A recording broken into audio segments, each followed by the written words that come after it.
So I tested the effects of Amortica charentia on the reproductive rate of Drosophila melanogaster. So basically I tested the effects of bitter melon on the reproductive rate of fruit flies to see if it could be used as an agricultural insecticide for use on Drosophila suzuki, which is a major agricultural pest that is the cause for $511 million in damages each year. So what I did was I had the bitter melon seed extract, and then I created concentrations of that and mixed it in with the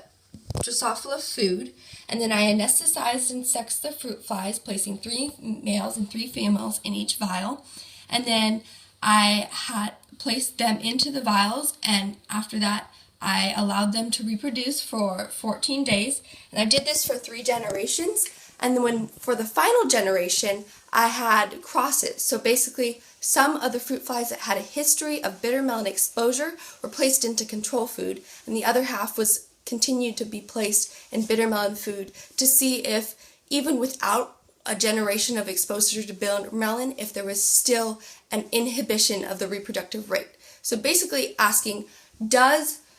the bitter melon cause reproductive changes in the fruit fly? And then for my results, I found that my hypothesis was correct, and the bitter melon did inhibit the reproductive rate of fruit flies. And as you can see here, between the 2.5% bitter melon flies in control food for the final generation and those that were placed in bitter melon food for the final generation, there was no significant difference, which indicates that the bitter melon targets the reproductive systems rather than the mortality rate, which is so significant because currently most insecticides target the mortality rate, so the death rate. This could actually eradicate or severely limit the populations of the fruit flies over generations of time.